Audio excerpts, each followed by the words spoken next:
Bienvenue à chacun et à chacune d'entre vous sur la chaîne Pause Matinale. Je suis très content de pouvoir continuer avec vous cette thématique, les 3 déclarations de Jésus pour vaincre face à la tentation. Ce soir, nous verrons le dernier volet de cette thématique. Mais avant cela, on va prendre un temps de louange ensemble. Et comme d'habitude, je vous invite à disposer vos cœurs, à vous préparer à vivre un temps de cœur à cœur avec Dieu, un temps d'adoration et de louange au travers des quelques chants que j'ai pu sélectionner particulièrement pour vous. Que Dieu vous bénisse et je vous dis à tout à l'heure.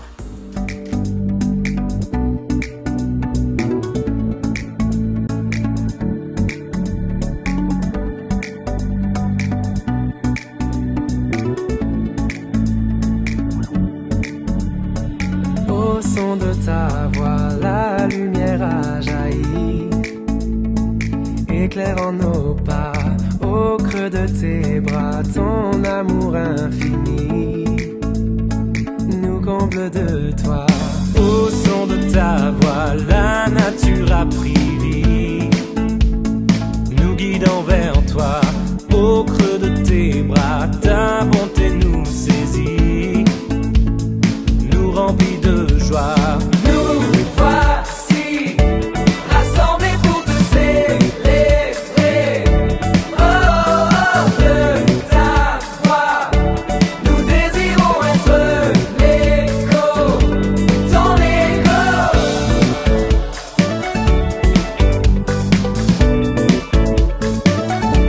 Ton écho.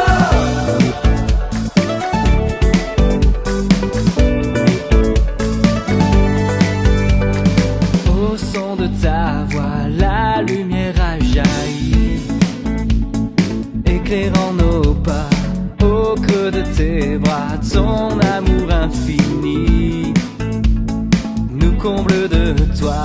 Au son de ta voix, la nature a pris vie, nous guidant vers toi, au creux de tes bras, ta bonté nous saisit, nous remplit de joie. Nous voici rassemblés pour te célébrer.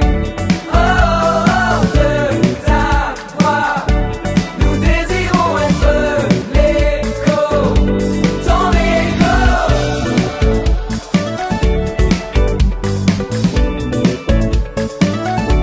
Ton écho.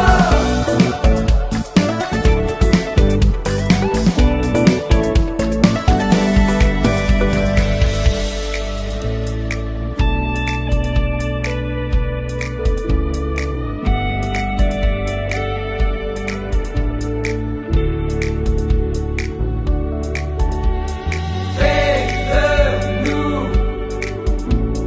pour toujours dans ce monde ton écho. Nous serons à jamais ton reflet, ton écho. Oh, ton écho. Nous voici rassemblés pour te célébrer. Oh, de ta voix, nous désirons être l'écho, ton écho.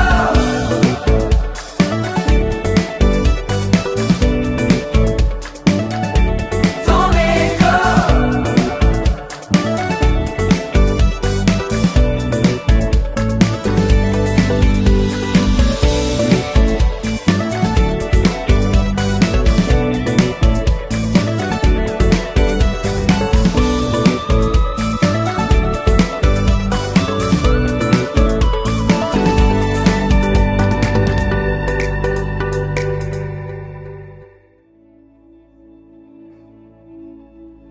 Captivé par ta présence, je veux demeurer là à tes pieds. captivé par ta sainte présence. Je veux m'abandonner.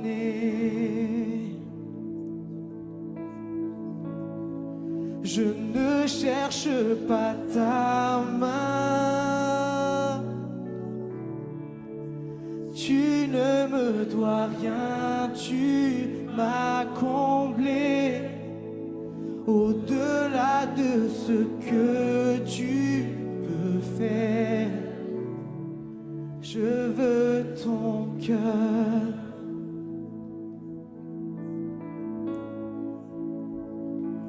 Pardonne-moi quand tout n'est qu'une habitude. Pardonne-moi quand j'oublie pour qui je chante. Je veux tout recommencer. J'ouvre à nouveau mon cœur à toi.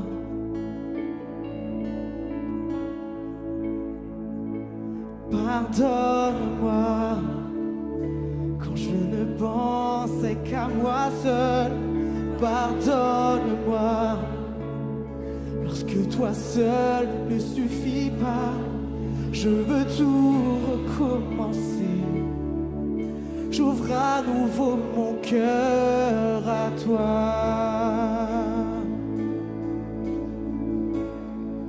Captivé par ta présence, je veux demeurer là à tes pieds. Captivé par ta sainte présence, je veux m'abandonner. Je ne cherche pas ta main, non, non. Tu ne me dois rien, tu m'as comblé.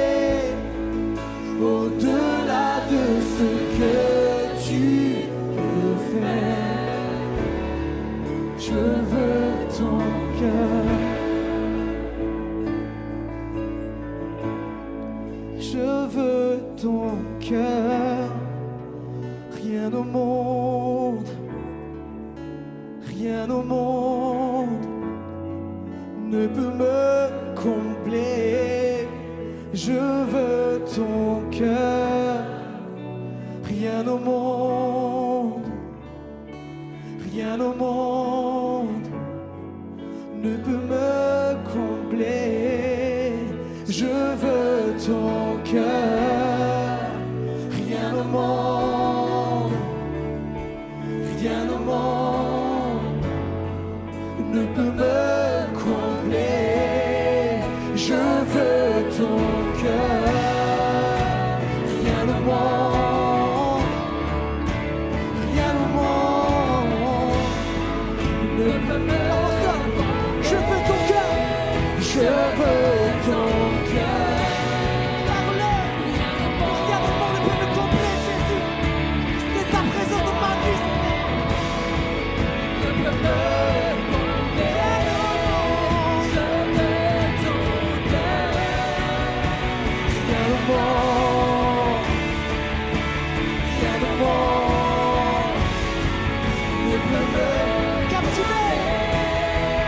Captivé par ta présence,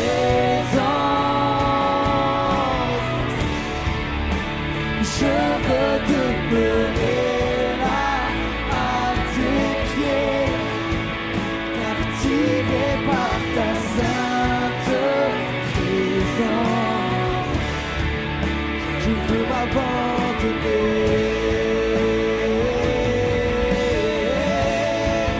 Je ne cherche pas ta main. Tu ne me dois rien, tu m'as comblé. Au-delà de ce que tu peux faire, je veux ton cœur.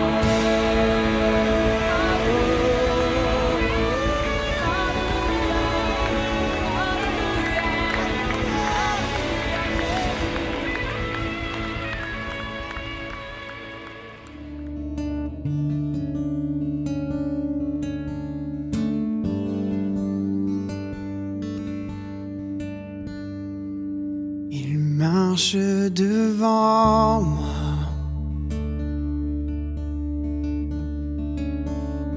Il est mon berger. Il est mon défenseur.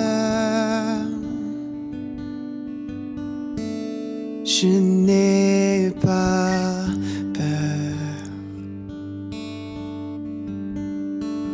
Son onction me remplit, fait déborder ma coupe. Rien ne pourra m'atteindre. Je n'ai pas peur.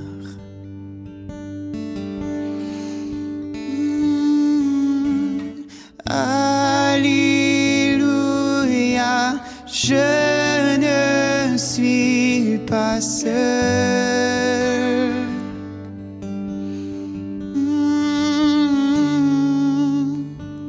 Auprès de toi est mon réconfort.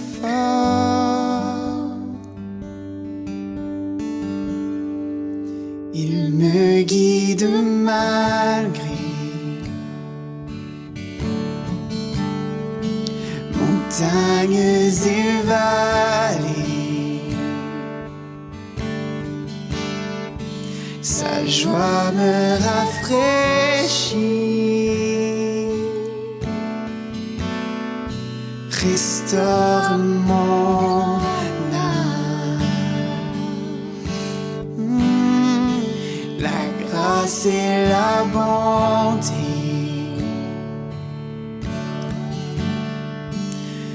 me donnent assurance. Je verrai sa gloire. Oh, face à face.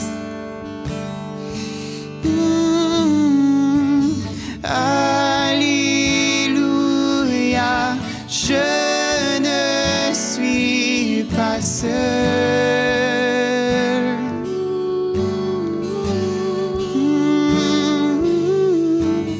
Auprès de toi est mon réconfort.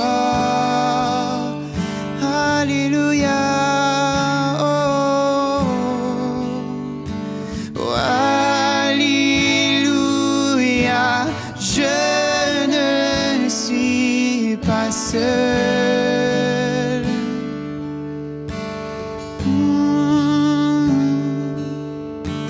Auprès de toi est mon réconfort.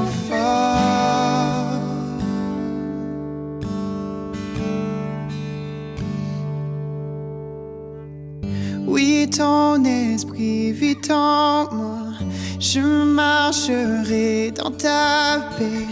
Oui, ton esprit vit en moi, ma victoire, ma victoire. Oui, ton esprit vit en moi, je marcherai dans ta paix. Oui, ton esprit vit en moi, ma victoire, ma victoire. Oui, ton esprit vit en moi, je marcherai dans ta paix. Oui, ton esprit vit en moi, ma victoire, ma victoire. Oui, ton esprit vit en moi, je marcherai dans ta paix. Oui, ton esprit vit en moi, ma victoire, ma victoire.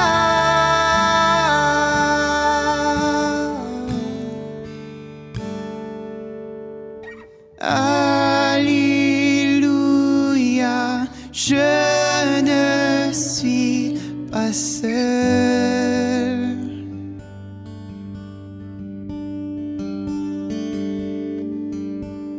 Auprès auprès de toi est mon réconfort.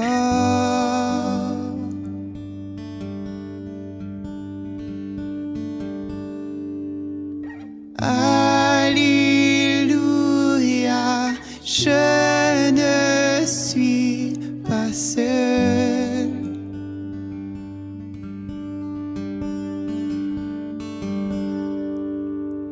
Auprès de toi est mon réconfort.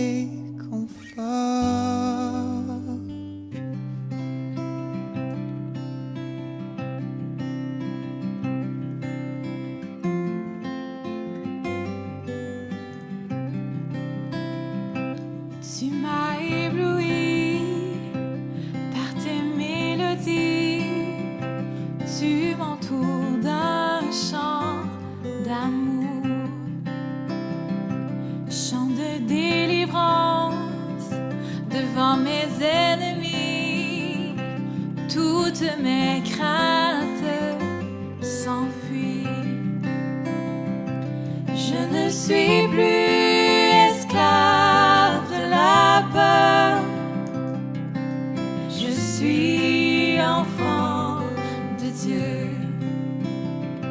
Je ne suis plus esclave de la peur. Je suis enfant de Dieu. Avant ma naissance, tu m'avais choisi, appelé par mon nom. Tu m'as adopté, je suis de ta famille. Ton sang coule dans mes veines.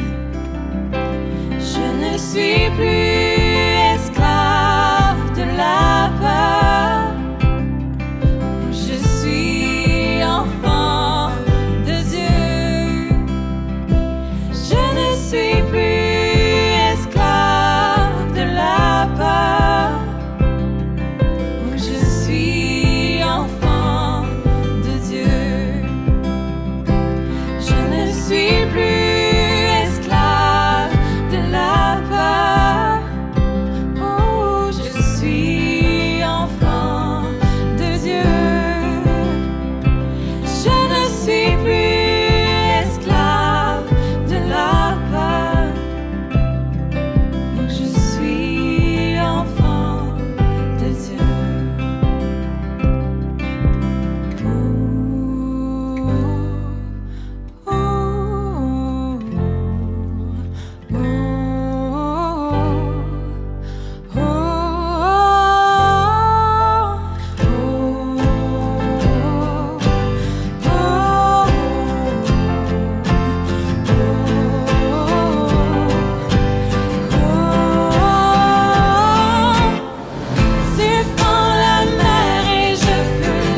Gloire à Dieu. Avant de terminer ce dernier volet de la thématique, les 3 déclarations de Jésus pour vaincre face à la tentation, j'aimerais vous inviter à incliner vos têtes et à prier avec moi quelques instants pour que Dieu vienne toucher nos cœurs. Seigneur Jésus, je rends grâce à ton grand nom parce que tu es présent auprès de chacun et de chacune et je te prie que dans ces temps et que dans ces moments, ta parole puisse toucher les cœurs. Ta parole puisse, Seigneur, trouver le chemin de chaque vie, de chaque personne, que ton esprit puisse faire son œuvre, afin d'amener chacun et à chacune de pouvoir être des vainqueurs, afin d'amener chacun et à chacune à découvrir qui tu es, ce que tu peux faire et ce que tu veux faire. Merci mon Dieu pour ces temps que nous avons encore ensemble.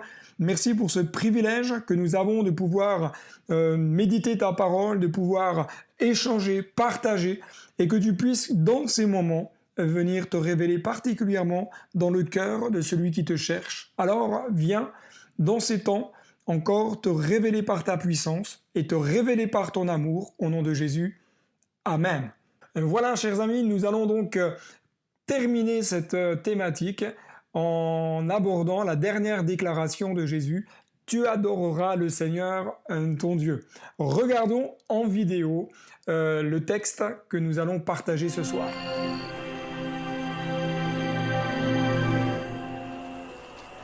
Le diable l'emmena sur une hauteur, lui montrant en un instant tous les royaumes de la terre.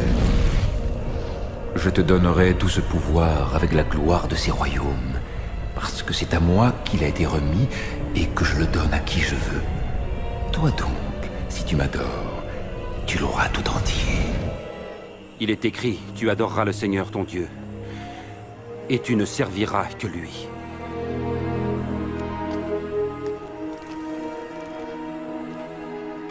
Ce soir, j'aimerais qu'on puisse voir ensemble donc le dernier moment où Satan va venir prendre Jésus, le transporter sur une montagne et lui montrer tous les royaumes et leur gloire.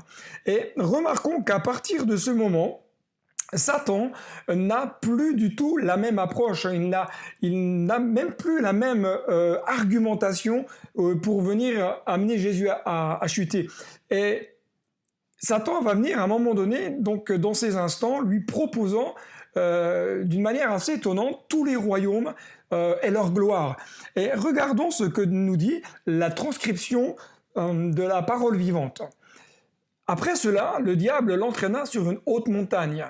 Il lui montra en un clin d'œil tous les royaumes de la terre et lui dit « C'est à toi que je donnerai la domination universelle ainsi que les richesses et la gloire de ces royaumes. Car tout cela a été remis entre mes mains et m'appartient. Aussi, j'en dispose à mon gré et je les donne à qui je veux. » D'une façon surprenante, le diable va montrer à Jésus en quelques instants les royaumes de la terre. Cette vision que lui propose le diable est une vision qui est faussée. Et cela, nous ne devons pas l'oublier. Car l'objectif de Satan était de mettre en avant le désir d'obtenir la gloire, le désir d'obtenir la domination, le désir d'obtenir l'obtention de certaines richesses terrestres, le tout d'une façon qui n'est pas conforme à la pensée divine. Mais Jésus, lui, il sait pourquoi il est venu. Jésus, lui, n'est pas venu pour dominer, Jésus n'est pas venu pour asservir, mais Jésus est venu pour donner sa vie et pour servir. D'ailleurs, l'évangile de Marc, chapitre 10, verset 45, nous dit « Car le Fils de l'homme est venu non pour être servi, mais pour servir et donner sa vie comme la rançon de plusieurs. » Contraste assez frappant entre l'œuvre que le diable fait et veut faire, sa proposition et l'œuvre de Jésus. Le diable, et on le rappelle simplement, ne vient que pour égorger et pour détruire. Il ne vient que pour dominer, que pour avilir, pour enfermer les cœurs dans des prisons spirituelles. Jésus, quant à lui, est venu pour guérir et pour restaurer. Jésus est venu pour servir, pour renvoyer libres les opprimés, pour renvoyer libres ceux qui étaient sous l'oppression, pour briser les chaînes qui tiennent les cœurs dans toute forme d'esclavage. Satan propose alors à Jésus à ce moment-là toute la domination sur le monde. Mais cette domination n'est pas selon la pensée de Dieu. Le règne de Satan est un règne de terreur et de manipulation. J'aimerais juste vous dire ceci.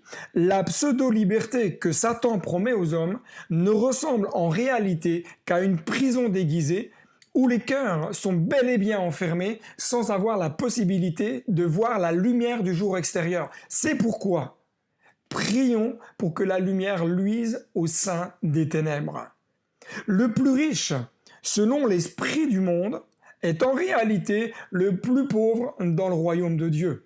Si son cœur n'a pas fait la paix avec le Sauveur, il est le plus pauvre, même s'il avait toutes les richesses, même s'il avait tous les biens du monde. Pourquoi? Parce que la véritable richesse ne concerne ni l'or et ni l'argent.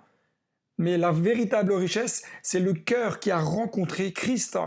La véritable richesse, c'est le cœur qui va développer dans son quotidien, dans sa marche spirituelle, tous les dons, tous les talents qu'il a reçus pour un objectif, c'est l'avancement du royaume de Dieu. Cette richesse concerne quoi? Concerne l'amour que Dieu nous appelle à développer les uns pour les autres, concerne la compassion, concerne toute la bienveillance, concerne les fruits de l'esprit dont nous parle Galates chapitre 5 verset 22. Chers amis, soyons vigilants aux visions de réussite que le diable pourrait nous proposer au quotidien. Et cela ne concerne pas que la réussite financière, mais également la gloire selon le monde, la gloire selon l'état d'esprit de ce monde, la notoriété selon l'esprit de ce monde. Chers amis, ne cherchons pas à paraître, ne cherchons pas le paraître. Je ne dis pas qu'il faut s'amoindrir, qu'il faut viser comme une forme d'humilité pieuse. Vous savez, ah oui, mais je suis pas capable, mais si tu savais. Non. Quand Dieu nous a donné des dons et des talents, ce n'est pas bien sûr pour que nous puissions nous enfler d'orgueil, non, mais que nous puissions le servir simplement. Alors, ne cherchons pas le paraître selon l'esprit du monde. Vous savez, beaucoup cherchent les likes sur Facebook, sur YouTube, sur TikTok, Instagram, le nombre de vues. Ce n'est pas cela que Dieu nous appelle à faire. Lorsque nous partageons l'évangile, lorsque nous véhiculons le message de la grâce, ce n'est pas pour les likes, ce n'est pas pour être vu 25 millions de fois. Simplement partager le message qui peut aller toucher des cœurs. Je crois que nous sommes appelés à être vigilants. À vigilants dans notre marche au quotidien et à ce que l'on fait. Parce que ce à quoi Dieu nous appelle, c'est à véhiculer et à transmettre le message de la réalité de l'évangile. Afin que les cœurs puissent rencontrer Dieu, afin que des vies se détournent de leurs péchés, afin que des vies se recentrent sur qui est Christ et sur qui est Dieu, que des cœurs puissent quitter ce chemin large qui mène à la perdition pour suivre le chemin étroit qui est Jésus. Même chez les chrétiens, la course à la réussite existe parfois. C'est tellement attristant. Parce qu'on cherche à ressembler à telle église, on cherche à ressembler à tel ministère, à tel groupe de louanges, etc., etc. Mais nous oublions d'être ce que Dieu veut que nous soyons. Nous en oublions à ce moment-là de développer ce que Dieu nous a donné et de le faire avec zèle, de le faire avec persévérance. Pourquoi? Parce que nous avons le focus sur ce qui se fait à l'extérieur, sur ce qui se vit à l'extérieur. On cherche à ressembler à telle église. Mais Dieu nous a fait comme des êtres uniques. Oui, on a à regarder à ce qui se passe ailleurs pour prendre les bonnes choses.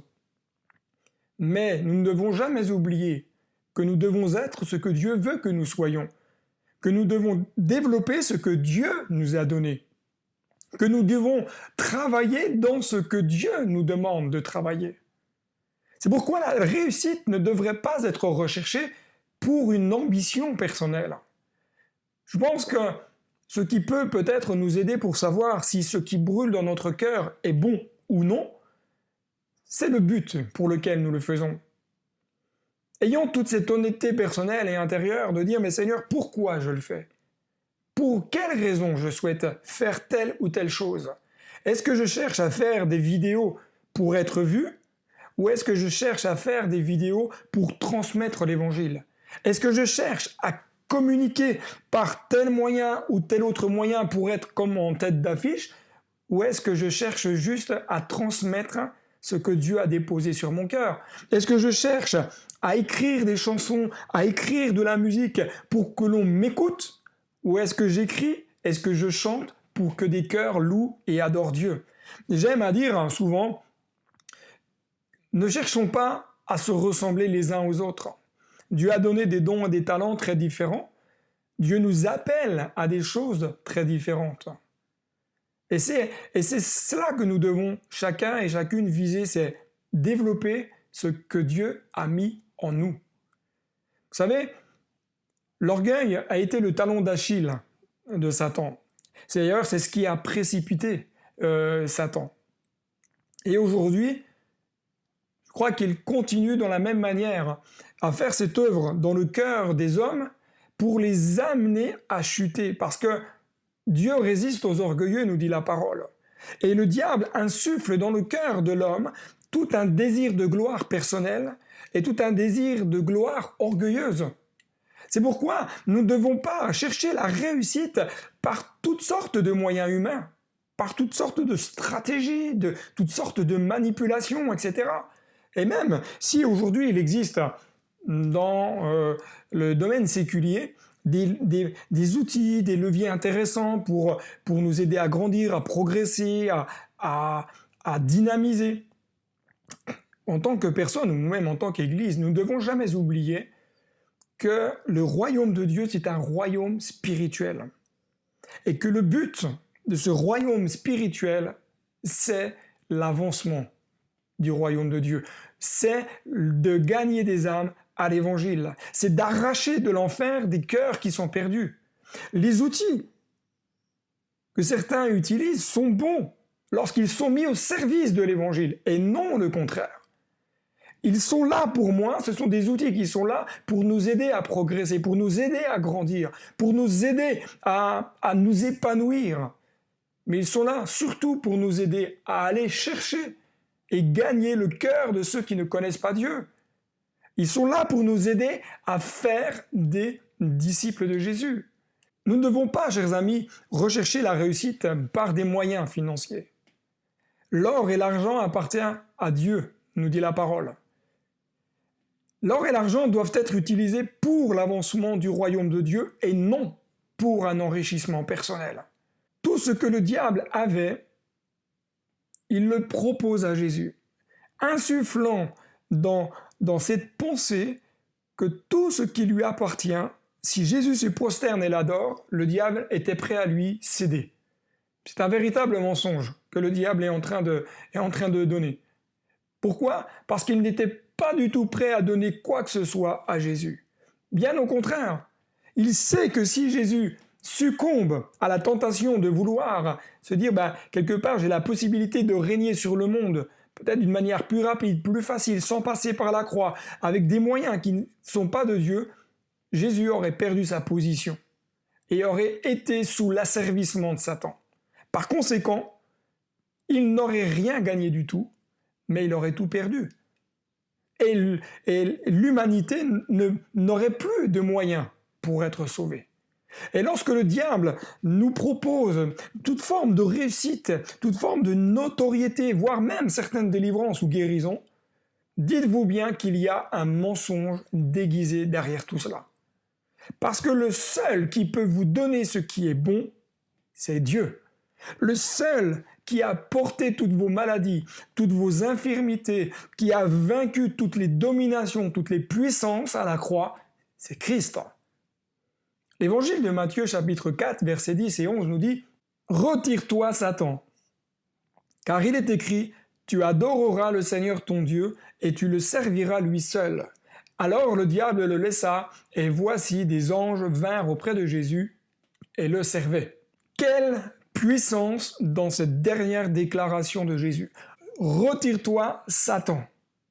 Jésus lui parle avec autorité et ne cherche pas à discuter ni à argumenter. Jésus, à ce moment-là, avec autorité et avec puissance, ordonne à son accusateur de partir, parce que ce dernier n'a rien de commun avec le Fils de Dieu. J'aime beaucoup ce que l'apôtre Jean nous dit au chapitre 3, verset 8. « Le Fils de l'homme est venu pour détruire les œuvres du diable. » Saviez-vous que le verbe « détruire » dans le grec « lo » nous parle littéralement de relâcher une personne, de délier des liens, de renvoyer libre, de desserrer, de défaire, de dissoudre, de priver d'autorité, aussi bien par précepte que par action, et de renverser un royaume. Par la puissance de cette parole, lorsque Jésus dit « Retire-toi, Satan », Jésus est en train de dire et de déclarer au diable « Tu n'as plus de droit, c'est fini, je suis venu pour rendre libre les cœurs, pour desserrer les liens, pour dissoudre ton royaume terrestre et de te priver de tous tes droits et de toute autorité sur le cœur humain. » Parce que chaque cœur qui reçoit Christ, chaque cœur qui va crier à lui, peut déclarer avec force et avec puissance que Satan n'a plus de droit sur sa vie. C'est pourquoi, chers amis, que parfois dans des temps de prière, parfois dans des temps où vous êtes dans l'intimité de Dieu, vous sentez comme une dualité. Vous sentez que parfois vous priez, votre prière ne monte pas plus haut que le plafond. Parfois vous priez, vous sentez qu'il y a comme une opposition. Des pensées viennent et surgissent à ce moment-là, alors que 5 minutes auparavant, vous ne les aviez pas. Prenez l'autorité du nom de Jésus. Dites à Satan qu'il n'a pas de droit. Dites-lui simplement « Retire-toi, Satan. Je refuse toutes les pensées que tu es en train d'influer à mon esprit. » Vous savez que l'une des stratégies du diable, c'est de faire croire qu'il a toujours une autorité sur notre vie. C'est complètement faux. Lorsque je suis enfant de Dieu, lorsque j'ai donné mon cœur à Christ, je suis assis avec Christ dans les lieux célestes. Le diable n'a plus de droit sur ma vie. Le diable n'a plus d'autorité sur mon existence. Si le diable a encore de l'autorité sur ma vie, c'est qu'à un moment donné, j'ai peut-être fait des choix ou peut-être dit des choses qui lui laissent la possibilité de venir me malmener. Bien sûr, il peut y avoir des moments où le diable vient nous oppresser, nous malmener, mais il n'a plus d'autorité sur notre existence. Jésus va dire « Tu adoreras le Seigneur ton Dieu, tu lui serviras lui seul. » Jésus ramène le focus sur Dieu, ramène le cœur à se centrer sur Dieu. Pourquoi? Parce que nos vies sont appelées à servir le Roi de gloire. Nos cœurs, nos vies sont appelées à rendre à Dieu tout l'honneur, à rendre toute la gloire, toute la louange et toute l'adoration qui lui est due. Nous sommes appelés, comme le dit l'apôtre Jean dans le livre de l'Apocalypse, chapitre 4, verset 9, « Quand les êtres vivants rendent gloire et honneur et action de grâce à celui qui est assis sur le trône, à celui qui vit au siècle des siècles, les 24 vieillards se prosternent devant celui qui est assis sur le trône et ils adorent celui qui vit au siècle des siècles. Et ils jettent leur couronne devant le trône en disant « Tu es digne ». Notre Seigneur et notre Dieu, de recevoir la gloire et l'honneur et la puissance. Jésus, lorsqu'il déclare au diable « Tu adoreras le Seigneur ton Dieu », il lui rappelle que l'adoration ne revient qu'à Dieu. Il recentre le cœur sur la position qui doit être la nôtre, celle d'être des adorateurs. D'ailleurs, Jésus va dire ce que le Père demande et non pas recherche. Souvent, j'ai entendu cette argumentation en disant oui, ce que Dieu recherche, ce sont des cœurs qui adorent en esprit, en vérité. Le texte ne nous dit pas cela. Le texte nous dit ce que le Père demande. Il y a une exigence divine que chaque cœur soit un cœur d'adorateur. Le cœur d'adorateur, c'est celui qui va s'agenouiller avec respect, avec révérence devant le Roi des cieux. Si nous voulons avoir de l'autorité, chers amis, dans notre vie spirituelle, passons plus de temps dans l'adoration. Si nous voulons plus de puissance, si nous voulons plus d'impact dans notre vie spirituelle, prenons davantage de temps, le cœur incliné devant le Roi des rois. Si tu fais face à la tentation, soumets-toi à Dieu. Résiste au diable et il fuira, nous dit la parole. Puis, viens et ne tarde plus et adore. Commence à rendre à Dieu tout l'honneur, la gloire qui lui est due. Fais comme ces 24 vieillards qui se prosternent. Et tu verras la puissance de Dieu venir sur ta vie et le diable fuir parce qu'il ne peut pas résister. Il ne peut pas tenir devant un cœur qui se tient dans l'adoration. Il ne peut pas se tenir lorsqu'un enfant de Dieu est là devant son roi, qu'il le loue, qu'il l'adore, qu'il lui rend toute la gloire. Il ne supporte pas cela. Je voudrais terminer ce temps de message avec vous avec ces 2 derniers versets. Dans l'évangile de Luc chapitre 4 versets 13 et 14. Après avoir été tenté de toutes ses manières, le diable s'éloigna de lui jusqu'à un moment favorable. Jésus, revêtu de la puissance de l'Esprit, retourna en Galilée, et sa renommée se répandit dans tout le pays alentour. Notez ceci, la tentation n'est pas quelque chose de continuel, mais de ponctuel. Il y a des temps où nous pouvons connaître des moments de tentation, mais il y a aussi des temps d'accalmie. Et lorsque nous sommes dans des temps d'accalmie, lorsque nous sommes dans des temps où nous sommes comme un peu dans une vaste prairie, c'est le moment de se ressourcer, c'est le moment de reprendre des forces, c'est le moment de s'enraciner davantage dans la parole de Dieu, de prendre du temps dans la louange, parce qu'à un moment donné, le diable, lui, reviendra, comme il l'a fait pour Jésus, à un moment favorable. Pourquoi? Parce que lui, son but, s'il n'a pas pu nous avoir le premier jour, il essaiera peut-être un autre jour. S'il n'a pas pu nous faire chuter d'une certaine manière, il essaiera par un autre moyen. Mais j'aimerais m'arrêter sur un deuxième texte avec vous, sur ce que nous dit Luc chapitre 4, verset 1. Le texte souligne particulièrement que Jésus fut rempli du Saint-Esprit, puis fut conduit dans le désert. Pourquoi ces 2 textes que j'ai pris? Parce que lorsque Jésus a été emmené dans le désert, le texte nous dit qu'il était rempli. C'est-à-dire qu'il ne manquait de rien, dans le grec plérès. Dans Luc chapitre 4, verset 14, il nous est dit que Jésus fut revêtu du Saint-Esprit. Et le verbe revêture du grec en nous parle de avec, par ou à travers. Ce texte est très interpellant. Parce que Jésus était rempli du Saint-Esprit, c'est-à-dire qu'il ne manquait de rien dans sa vie intérieure pour faire face à l'épreuve qu'il allait vivre et pour vivre les moments de jeûne et prière qu'il allait avoir, ces moments de 40 jours. C'était comme si le texte nous dit, mais voilà, Jésus avait tout ce qu'il fallait pour faire face à l'épreuve. Et au bout de ce temps de jeûne, de prière, où il a cherché la face de Dieu, il était revêtu du Saint-Esprit et non plus uniquement rempli.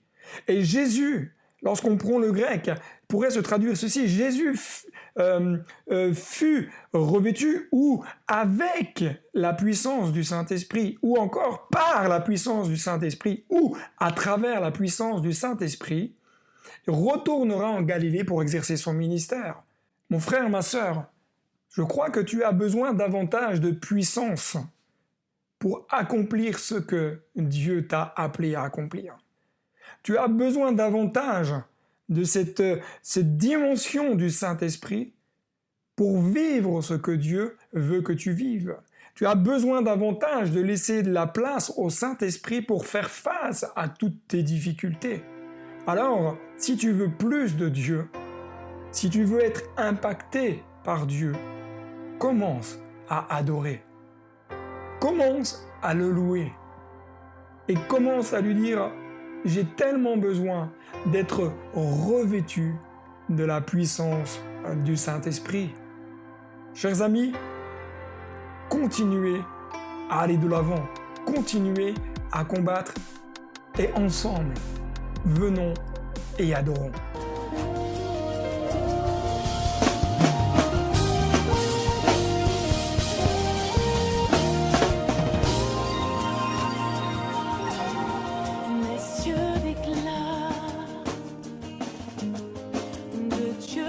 Gloire. Et tous ici-bas viendront louer, chanter ses merveilles. Les cieux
Venons contempler.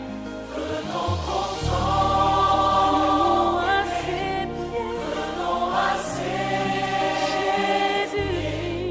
Jésus-Christ, le Seigneur,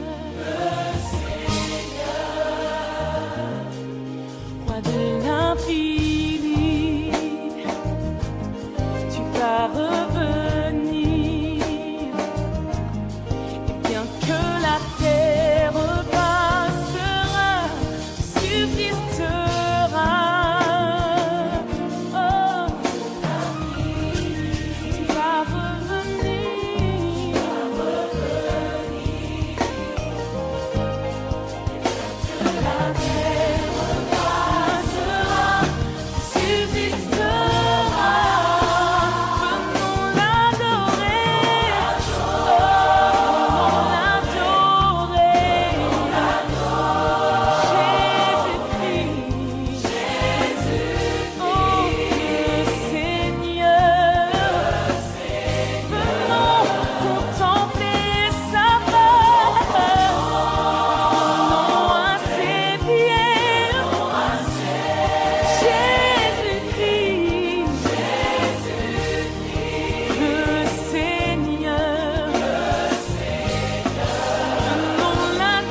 Voilà, chers amis, nous arrivons donc au terme de notre soirée et je suis très content en tout cas d'avoir pu partager ces moments avec vous et j'espère que vous avez pu vous faire du bien au travers de ces temps.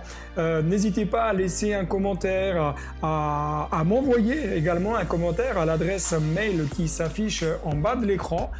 N'hésitez pas à me faire part voilà, de vos commentaires, de vos idées, peut-être de thèmes que vous aimeriez qui soient abordés lors des prochaines vidéos. Je vous encourage également à suivre la chaîne Pause Matinale, hein, parce que je vous rappelle qu'au quotidien, des capsules sont mises en ligne pour notamment un petit moment de pause au petit déjeuner, d'encouragement, de reboost, etc. pour nos vies. Voilà, que Dieu vous bénisse abondamment et je vous dis à très bientôt sur Pause Matinale.